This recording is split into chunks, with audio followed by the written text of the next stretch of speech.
Welcome to a journey through time. Tonight, we explore the greatest mysteries of human civilization. Lost cities, forgotten empires, and the secrets they left behind. As you drift into peaceful sleep, let these ancient stories carry you to distant lands. There's no need to stay awake. Simply close your eyes, breathe deeply, and let the past wash over you.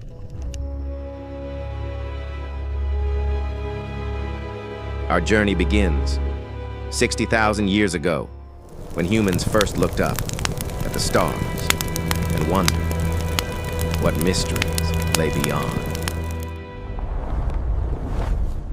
Throughout history, great civilizations have risen, flourished, and vanished, leaving behind only whispers of their glory. Tonight, we visit 6 of these lost worlds. From the sunken city of Atlantis to the silent stone faces of Easter Island. Each civilization holds lessons for us today. But there is no urgency, no need to remember every detail.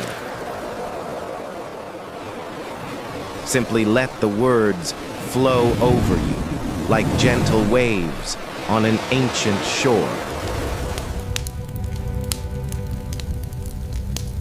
The fireplace crackles softly in the background.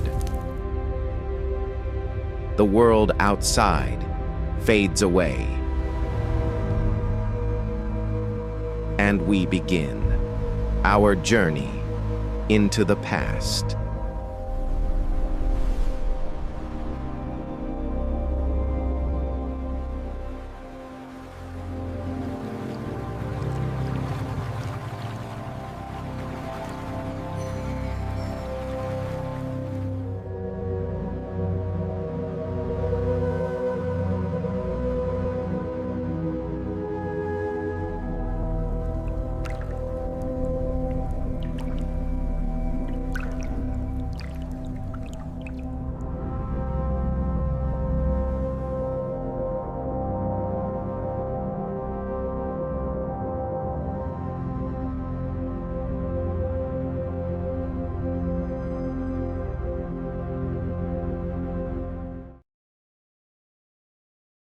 Our first destination is perhaps the most famous lost civilization of all.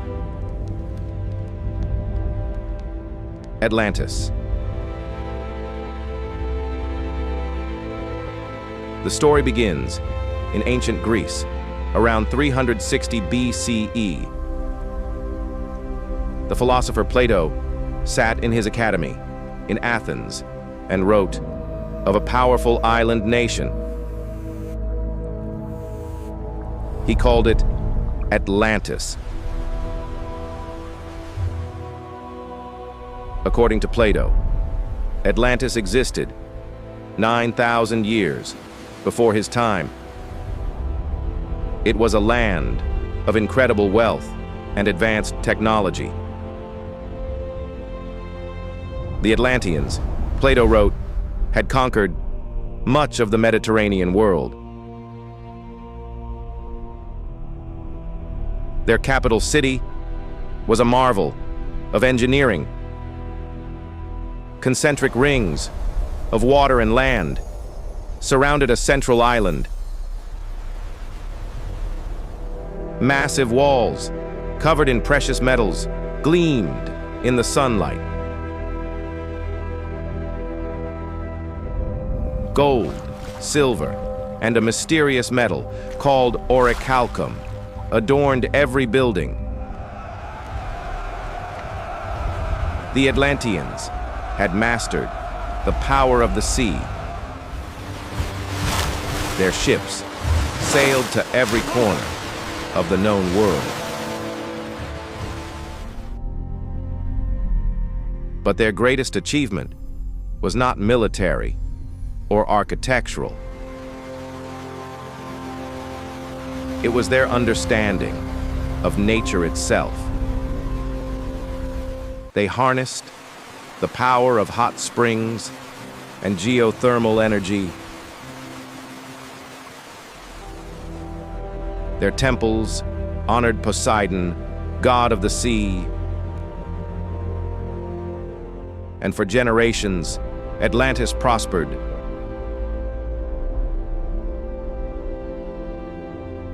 But then, something changed. The Atlanteans grew proud and ambitious. They sought to conquer Athens itself. The gods, Plato wrote, were displeased.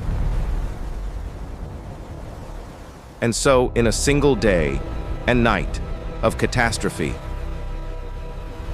Atlantis was swallowed by the sea.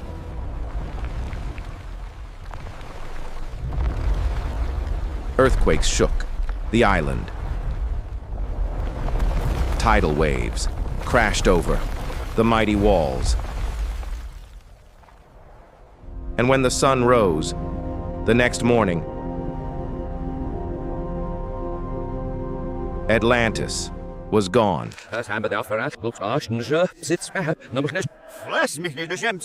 For over 2,000 years, scholars have debated whether Atlantis truly existed.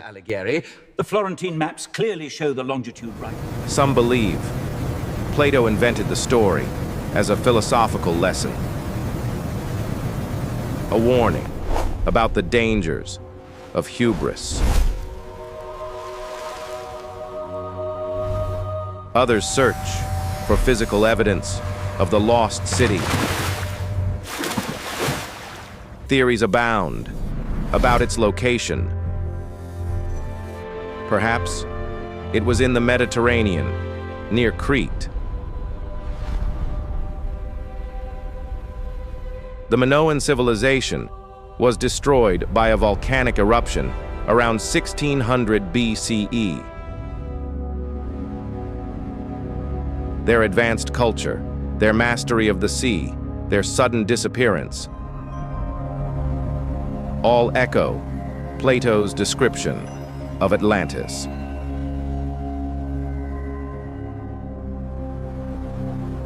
Or perhaps Atlantis lay in the Atlantic Ocean, beyond the Pillars of Hercules. Some researchers point to underwater formations off the coast of Spain. Others suggest Antarctica before it was covered in ice. The truth may never be known. But the legend of Atlantis endures. A reminder that even the mightiest civilizations can fall, and that the sea keeps its secrets well.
From the depths of the ocean, we journey now to the heart of the jungle,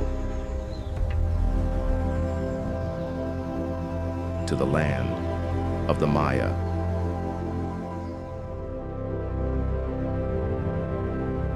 In the dense rainforests of Central America stand the ruins of magnificent cities. Towering pyramids, intricate carvings, and mysterious glyphs. All that remains of one of history's most advanced civilizations. The Maya flourished for over 2,000 years. From around 2000 BCE to 1500 CE. They built great cities like Tikal, Palenque, and Chichen Itza. Stars align as foretold. Each city was a center of learning, art, and astronomy. The Maya were master mathematicians. They independently developed the concept of zero. Their calendar system was incredibly precise. They tracked the movements of Venus with accuracy that rivals modern telescopes.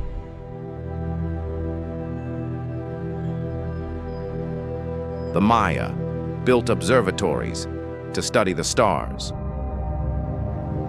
They believed the cosmos and human affairs were deeply connected.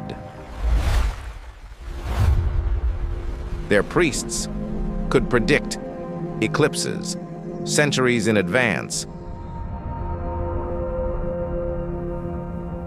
But the Maya were more than astronomers. They were artists who created beautiful murals and sculptures. They were engineers who built sophisticated water systems.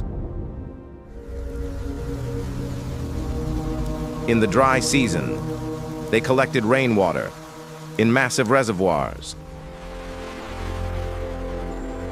They carved channels through limestone to direct water to their crops.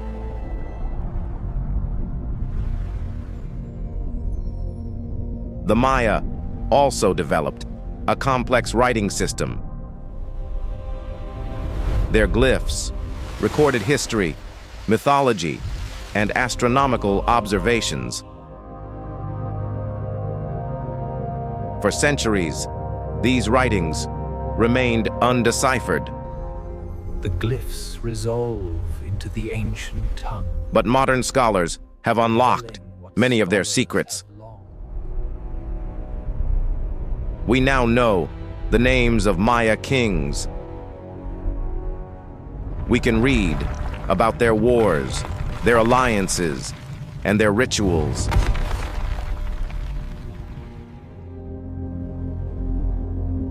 And yet, despite their achievements, the Maya faced a mystery of their own. Around 900 CE, something happened. The great cities of the southern lowlands were abandoned. Tikal, Palenque, Copan. One by one, they fell silent. The jungle reclaimed the pyramids. Vines grew over the carved stones.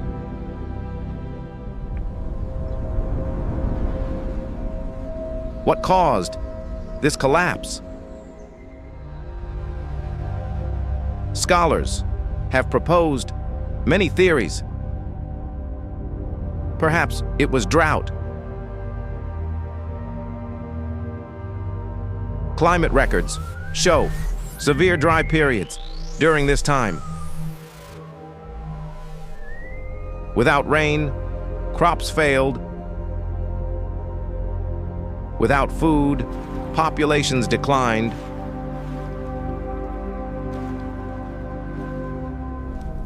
Or perhaps it was warfare. Maya cities often fought among themselves. Constant conflict may have weakened their civilization. Some researchers suggest environmental degradation. The Maya cleared forests for agriculture. This may have disrupted the water cycle.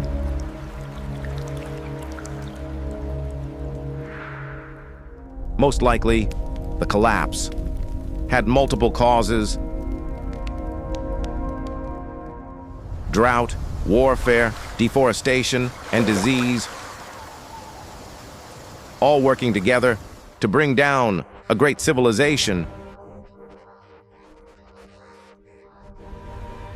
But the Maya did not disappear.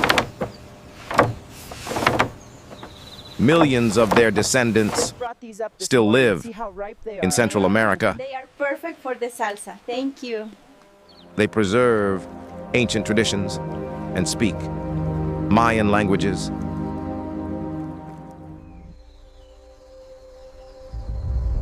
The pyramids still stand in the jungle. Silent witnesses to a civilization that reached for the stars and reminds us that even the wisest can fall.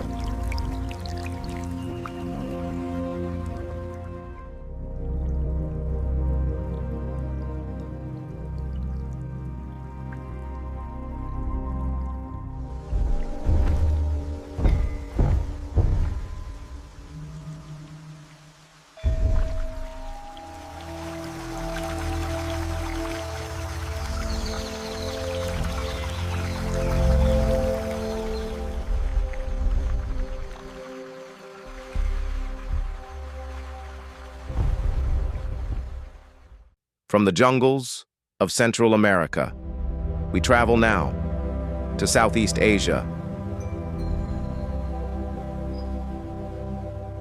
to the largest religious monument ever built. Angkor Wat, in the heart of Cambodia, hidden for centuries beneath tropical vegetation, lies a temple complex so vast it covers over 400 acres.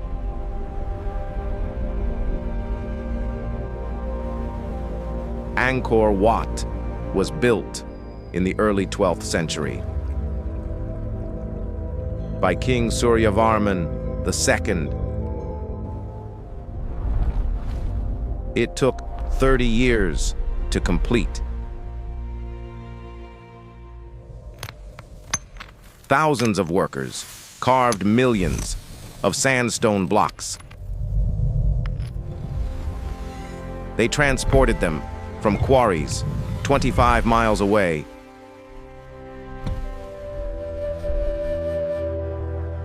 The temple was dedicated to the Hindu god Vishnu. Its 5 towers represent the peaks of Mount Meru, the sacred mountain at the center of the Hindu universe. The walls are covered in intricate carvings. Over 3,000 celestial dancers called apsaras, each one unique, each one beautiful.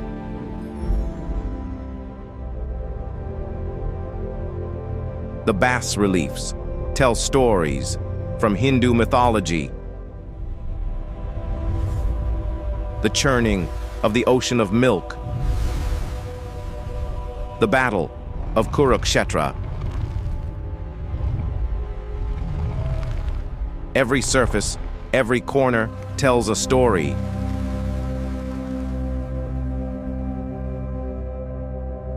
But Angkor Wat was just one temple in a vast city.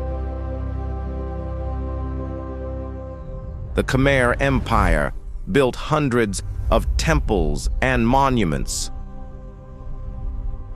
At its height, around 1200 CE, Angkor was the largest pre-industrial city in the world.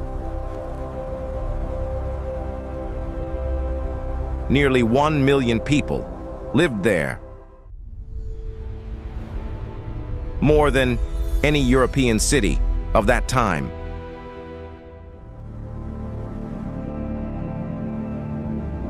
The Khmer were master engineers.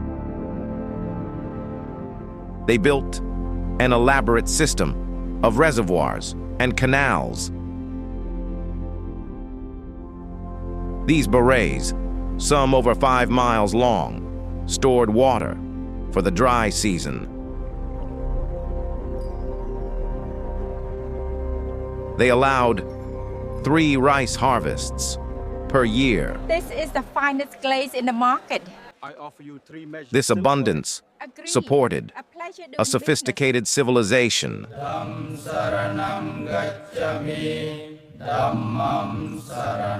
Artists, scholars, and priests flourished. Trade routes connected Angkor to China, India, and beyond. But by the 15th century, something changed. The great city began to decline.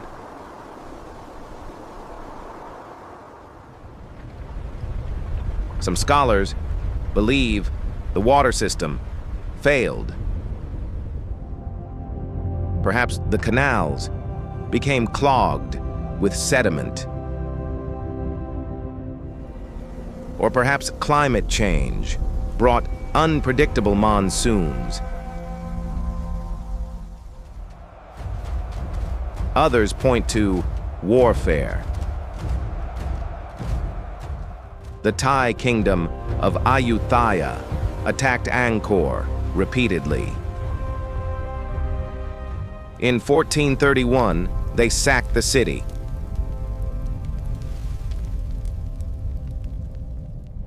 The Khmer court moved south to Phnom Penh.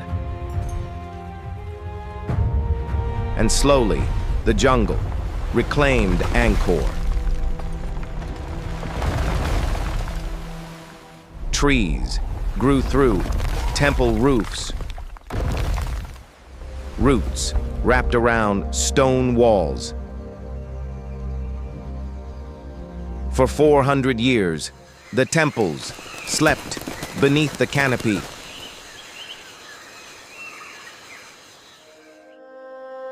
Buddhist monks maintained Angkor Wat itself.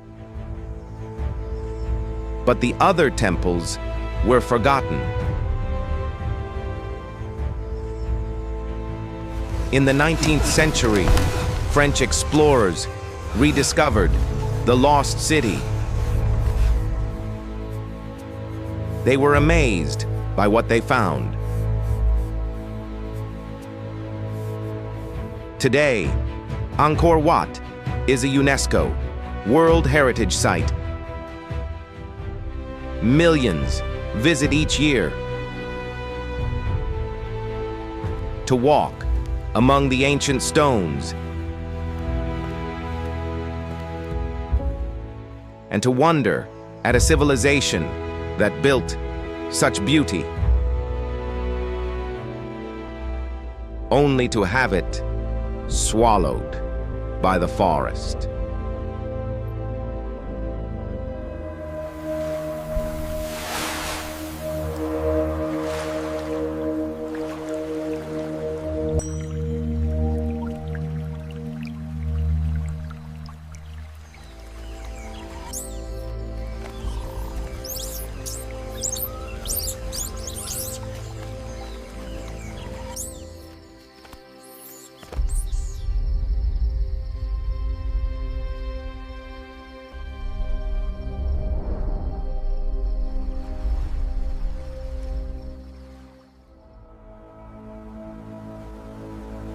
We journey now to the banks of the Indus River,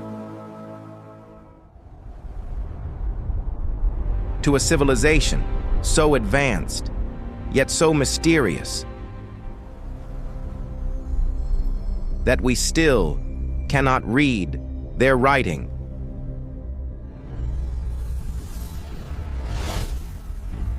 The Indus Valley civilization flourished from 3,300 to 1,300 BCE.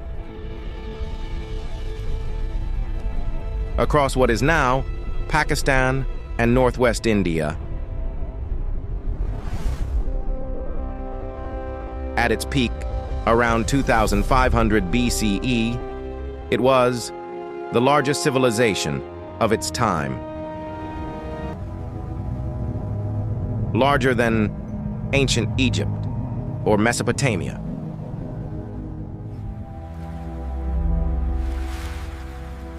The Indus people built remarkable cities.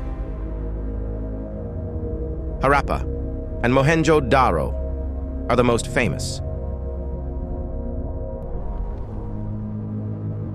These cities were marvels of urban planning.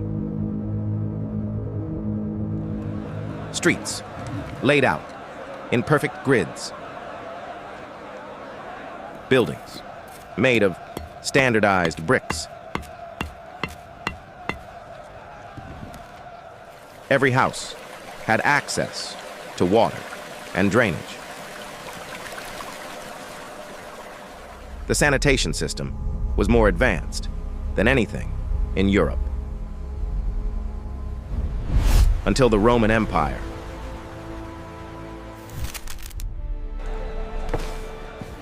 The Indus people were traders. Their seals have been found in Mesopotamia. They exported cotton textiles, carnelian beads, and ivory. In return, they imported metals and precious stones.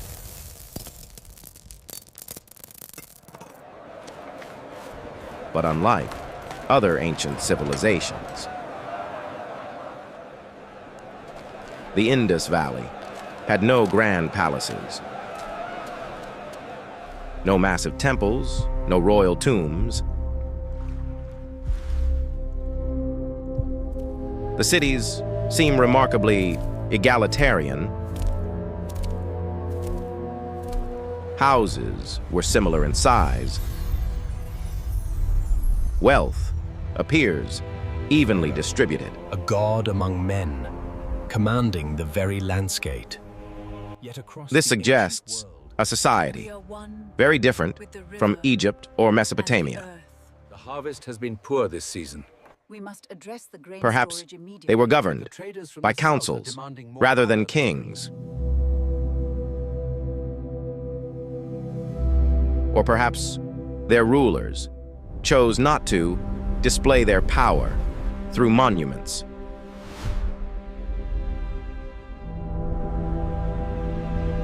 The Indus people left behind thousands of seals,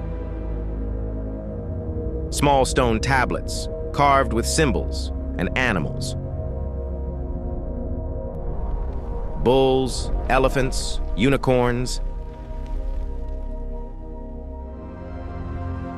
And beneath these images, short inscriptions, written in a script that no one can read.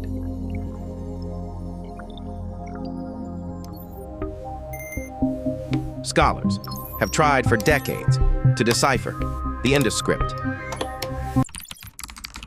But the inscriptions are too short. And we have no Rosetta Stone to guide us. So the Indus people remain silent. Their thoughts, their beliefs, their stories, lost to time.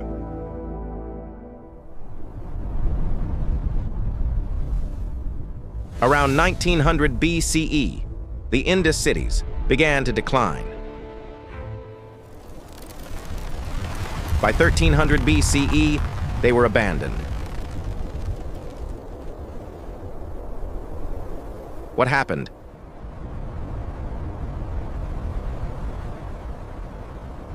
Some scholars believe the Indus River changed course, depriving cities of water and trade routes. Others suggest climate change brought drought. Or perhaps the decline was gradual. People simply moved to smaller villages. No signs of swords. There is no evidence fire damage of conquest on the ruins of the or catastrophe. The Indus civilization seems to have faded away peacefully. But their legacy endures. Modern South Asia still uses weights and measures from the Indus period.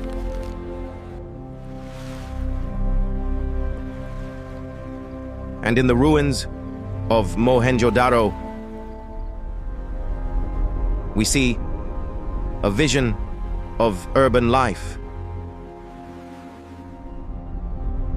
that would not be matched for thousands of years.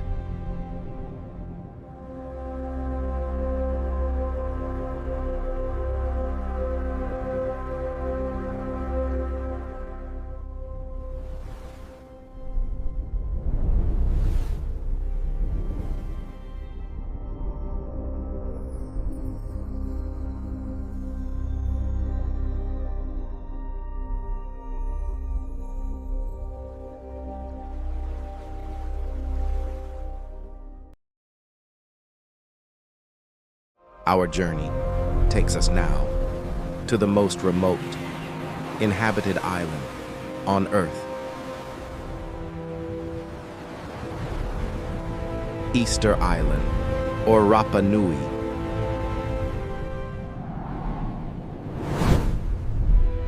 In the middle of the Pacific Ocean, over 2,000 miles from the nearest continent, stands one of history's greatest mysteries. The Moai.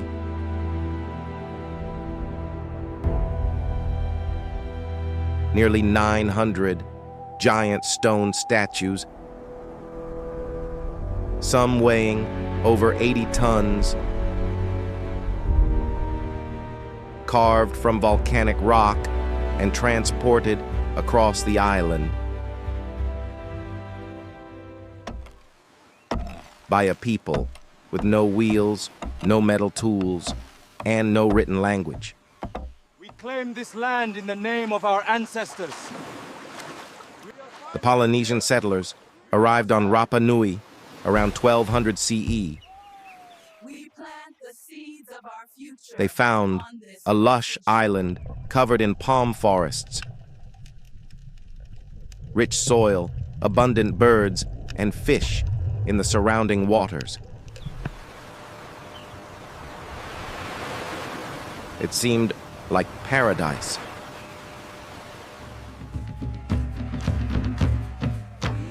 The Rapa Nui people developed a unique culture. They carved the Moai to honor their ancestors. Each statue represented a deceased chief or important elder. The Moai were placed on stone platforms called ahu, facing inland to watch over the living.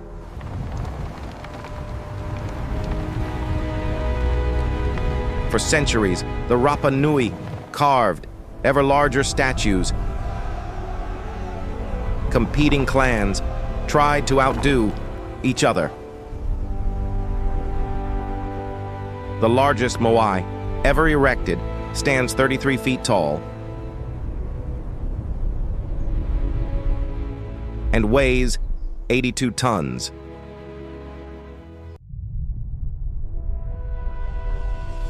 But how did they move these massive stones? The quarry at Rano Raraku is miles away from many Ahu, and the statues had to be transported across rough terrain. For years, archaeologists debated this mystery.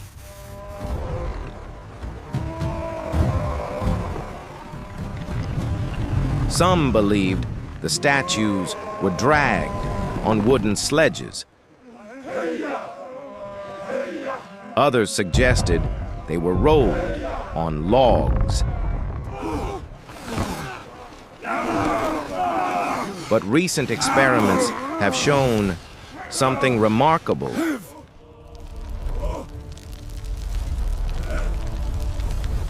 The Moai may have been walked by rocking them side to side with ropes. Teams of workers could move a multi-ton statue upright. This matches Rapa Nui legends that say the Moai walked to their platforms.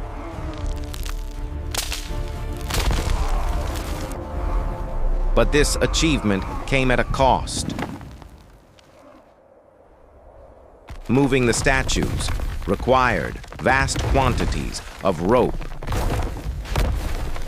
which required trees for fiber.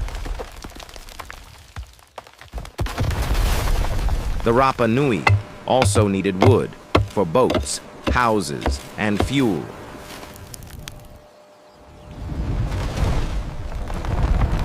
Slowly, over centuries, the palm forests disappeared. By 1650, not a single tree remained. Without wood, the people could no longer build boats. They were trapped on their island.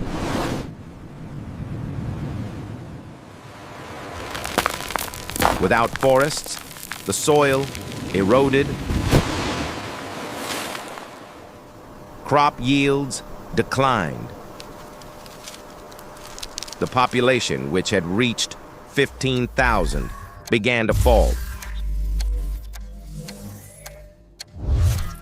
Rival clans fought over dwindling resources.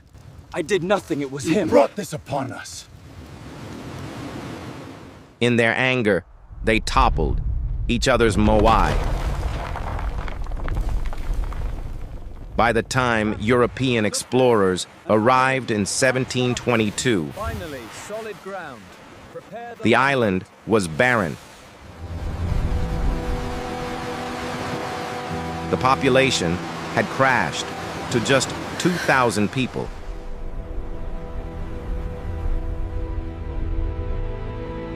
The story of Easter Island is often told as a warning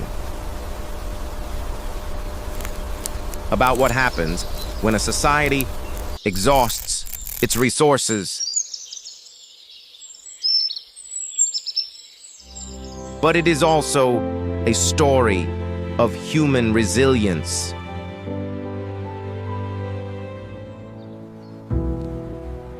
Despite everything, the Rapa Nui survived. They adapted to their changed environment. And today, their descendants still live on the island, preserving their language, their culture, and the memory of the Moai.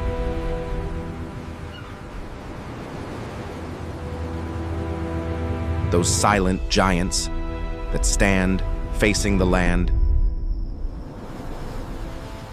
eternal guardians of a lost world.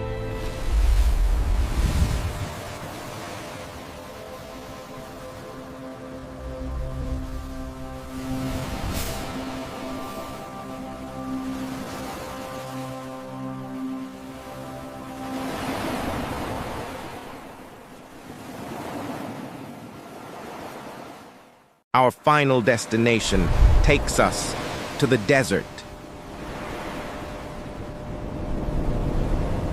to a city carved from living rock.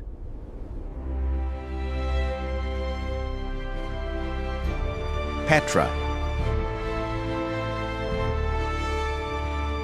Hidden in the mountains of southern Jordan, accessible only through a narrow gorge, lies one of the ancient world's most spectacular cities.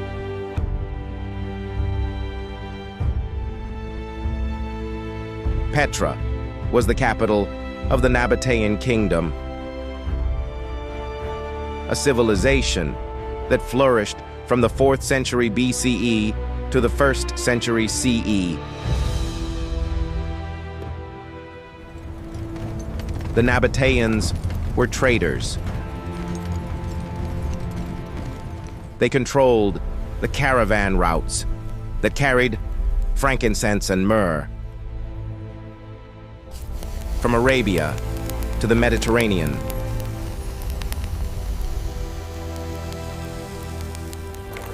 This trade brought them immense wealth, and they used it to create a city unlike any other. The entrance to Petra is through the Sick, a narrow canyon over a mile long. Its walls rise 300 feet on either side.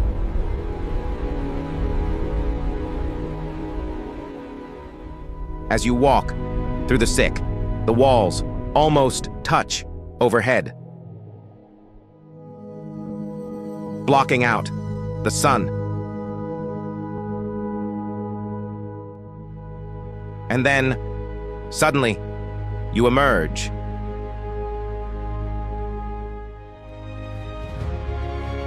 And before you stands the treasury. Al-Khazne in Arabic. A massive facade carved directly into the pink sandstone cliff. Over 100 feet tall, decorated with columns and statues.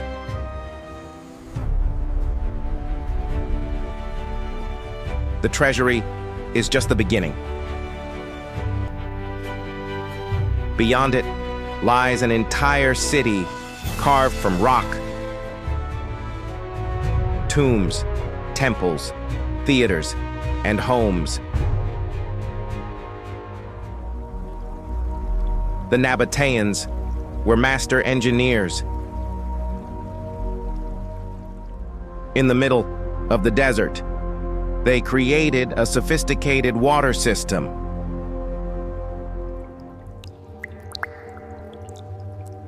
They carved channels into the rock to collect rainwater. They built dams and cisterns to store it. The spring flows stronger every year. This allowed them to support a population of over 20,000. In one of the driest regions on Earth.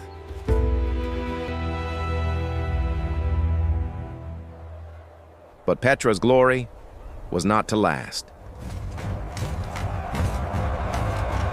In 106 CE, the Roman Empire annexed the Nabatean kingdom. The Romans shifted trade routes to the Red Sea,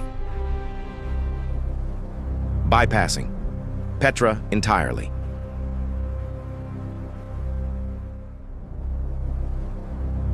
Without trade, the city declined.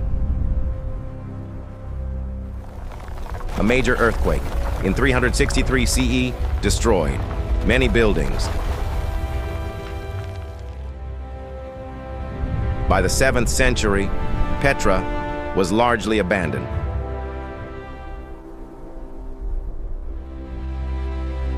For over 1,000 years, the city was known only to local Bedouin tribes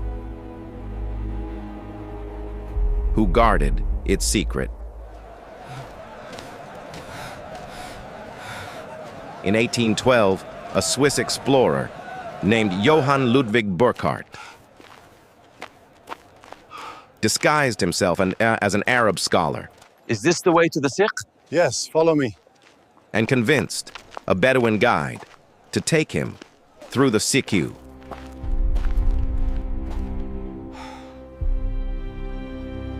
He became the first European in modern times to see Petra. His descriptions amazed the world.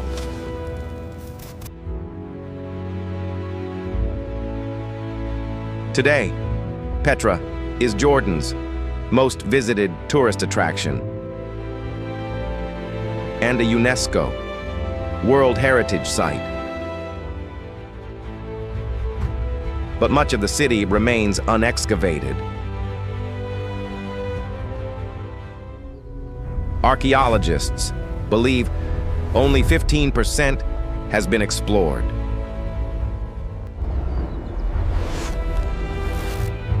What other secrets lie buried in the rose-red stone?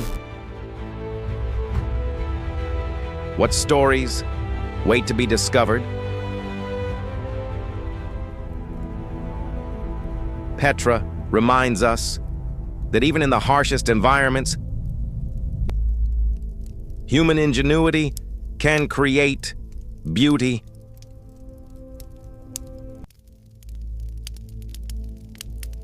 And that some treasures are worth waiting centuries to find.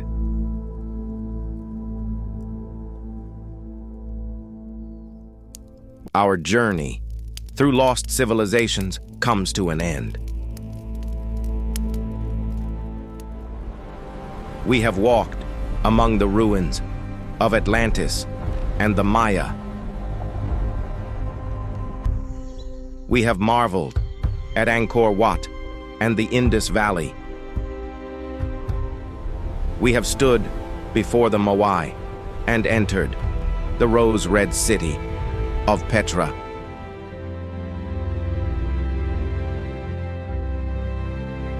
Each civilization rose, flourished, and fell. But their legacy endures. In the stones they left behind, in the mysteries they created,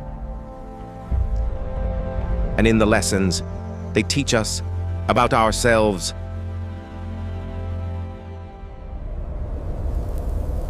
Sleep well and dream of ancient wonders.